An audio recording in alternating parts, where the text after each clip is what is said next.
ఆ type of కేటగిరీలో కూడా వెళ్ళిపోతూ ఉంటారు. బట్ మనకి అందరూ అలా అంత దృఢంగా కూడా ఉండలేరు.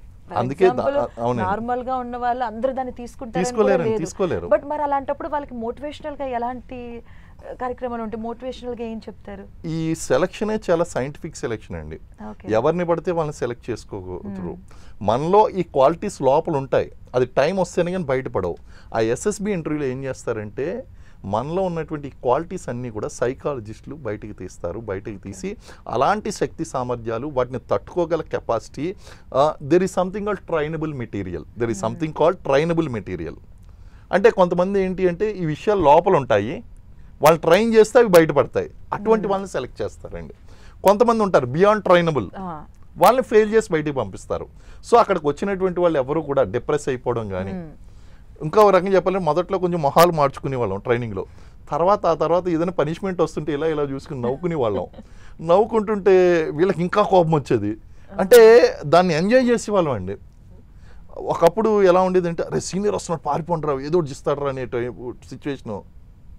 పనిష్మెంట్ ఇస్తాడా, కర్లేంగే క్యా యార్ ఇస్మే క్యా కర్లేంగే ఓబీ కర్లేంగే అంటే ఒక మంచి స్పిరిట్ అనేది డెవలప్ అవుతూ ఉంటుంది. అదంతా కూడా యాక్సెప్టబిలిటీ వచ్చేస్తుందండి.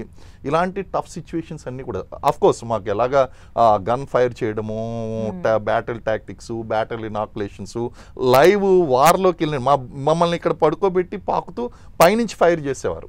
ఆ సిచ్యువేషన్స్లో ఎలా మేము పారిపోకూడదు, బుల్లెట్ చూసి పారిపోకూడదు కాబట్టి ఆ పైనుంచి బుల్లెట్ వెళ్తే ఎలా ఉంటుంది అదంతా కూడా మాకు ఎక్స్పీరియన్స్ చేయించారు. బ్యాటిల్ ఇనాకులేషన్ అని ఆ యొక్క వార్ సినారీ అంతా క్రియేట్ చేసి మరీ అందులో ఎక్స్పీరియన్స్ చేసి మరీ పంపించారు. అలాగే టెర్రరిస్టులు కనుక హైడౌట్లో ఉంటే ఎలా ఫైర్ చేయాలి అనేటువంటిది. ఒక టెర్రరిస్ట్ బొమ్మ పెట్టేవారు, వాడు మధ్యలో పైకి వస్తాడు, ఏదో ఒక హౌస్ తీయాలి, తీసిన వెంటనే కార్బన్ మిషన్ గన్ తీసుకుని వెళ్తాం, అప్పుడు వాడు పైకి లేచినప్పుడు ఫట్మని కాల్చాలి.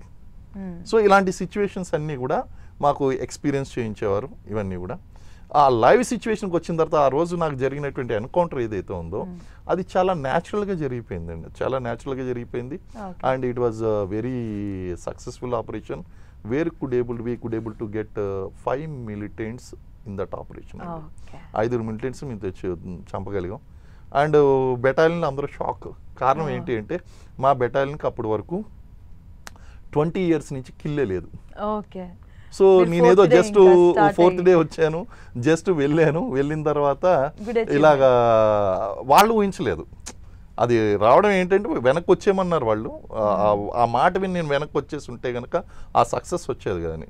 కానీ ఆ యొక్క నాకు వెంటనే అర్థమైంది ఏంటి, this is something not normal, this is abnormal. ఈ యొక్క వర్జిన్ జంగిల్లో how could females can come out at this point of time, అది నాకు స్ట్రైక్ అయిందండి. వీళ్ళ దగ్గర ఇన్ఫర్మేషన్ ఖచ్చితంగా ఉంది అని ఆపడం ఆ రోజు మాకు మంచిదైందండి. లేకపోతే వాళ్ళు మిస్ అయ్యేవాళ్ళం. సార్ ఇప్పుడు